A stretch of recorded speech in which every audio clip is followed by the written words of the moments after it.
Today I'm going to show you how to make a very cool steampunk ring. I've seen a lot of steampunk rings like this, and they're really pretty, but they're so big and bulky and heavy that I just don't end up wearing them enough. I did have one once and I really thought it was pretty, but it just like didn't speak to me for long enough, and after we quit talking I gave it away.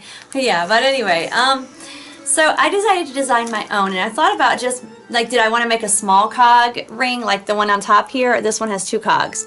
So I thought, do I want to make one and just put like a little cog and be simple? And I'm like, yeah, but will just one cog be boring?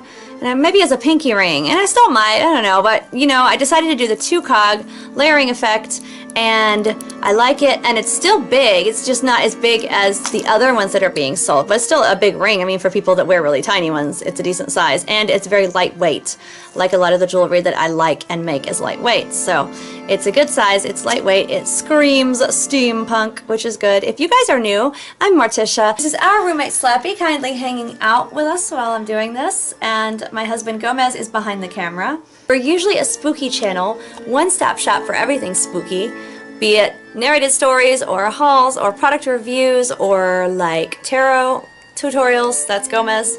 I don't do those. I probably would confuse you if I tried. And yeah.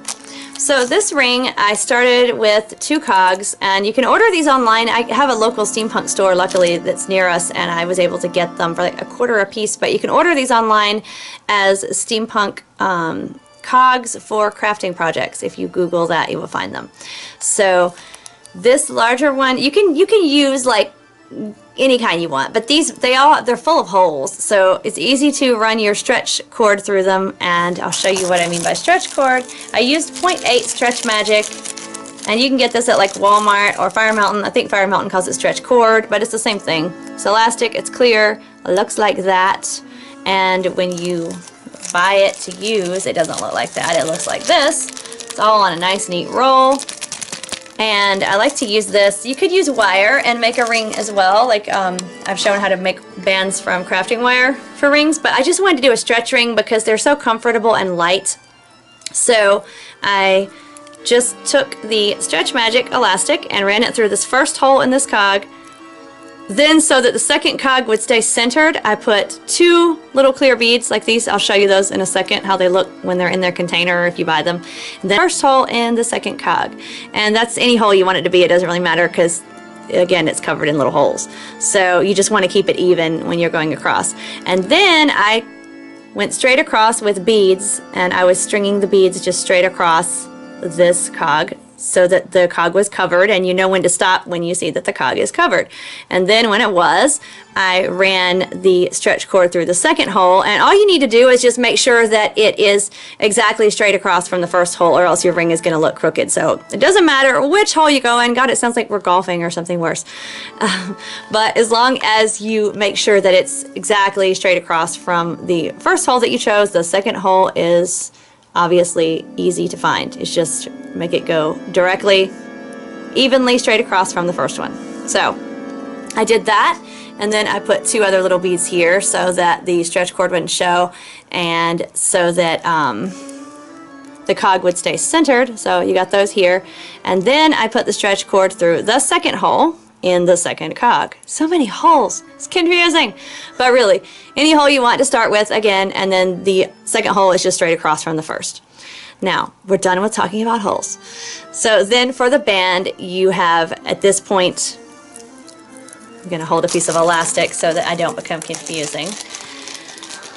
And the reason I didn't make this while I was doing it was because I wanted to make sure it would look right, and then I didn't want to undo it. So I was like, I can explain this, I'm good. And if you need to see me string elastic and make a ring, which you might, then I have my awesome raven skull ring DIY where I used black onyx beads to make the coolest raven skull ring ever.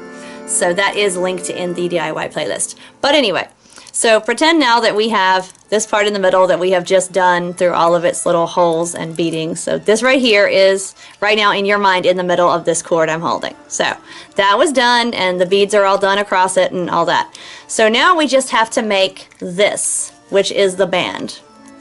And so all you have to do is string beads on one side and then string beads on the other side so that the band is full, and then you're just testing it on your finger. The first time I did it, it had a little bit too many and it was moving like this. So I went, okay, that's going to be too big. And I took it off and took an even amount of beads off each side and then pinched it where I would be tying the knot and then put it back on my finger. If it stretches a little bit, you know, but it's still comfortable, that's where you want it to be, because if it's too loose, it's going to be sliding off. So it did that. It seemed nice and tight but comfortable. And so I'm like, okay, that's it. Pulled it off and tied several knots in the back like this. And then just tie another one, pull it tight. You got 3 or 4 to make it nice and tight. And then you cut off the ends. And the beads I used, you can use any color you want. I decided to go sparkly clear to match with my little copper Art Deco kind of clear ring right here that's in front of my black cat ring. I have those two like stacking because I'm wearing my Art Deco 1930s bracelet. Yeah, so we have all this clear, you know, kind of hanging out together in my ensemble of other stuff. This, by the way, is my Steampunk bracelet, Cogs bracelet that I recently made, and it is also in the DIY playlist if you did not see that. So these are beads from Walmart. They are bugle beads. They're like clear glass, and they made this band and everything else that you see, but I'll dump some out in my hand too. And they're very inexpensive. They're in the craft section. That's how they look. But if you wanted to use like bronze or black or purple or whatever, you know, you would obviously just do your own color.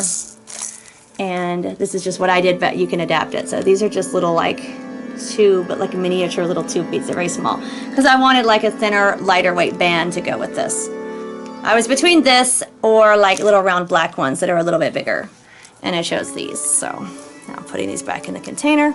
But that's how I did that, and I really like it, and I made it today, and I wanted to do a video because I was all excited. I was happy with my product, and I made it. I've worn it all day. It's comfortable. I'm sure I will sleep in it because I do that with my jewelry. And I like having the larger size, but the lightweightness of everything, and the band and the cogs are both light enough, so it just kind of works together, and it's very comfortable and showy, and you see the steampunk easily on my hand, so I love it. So I hope you enjoyed that, and until next time, stay spooky, my friends.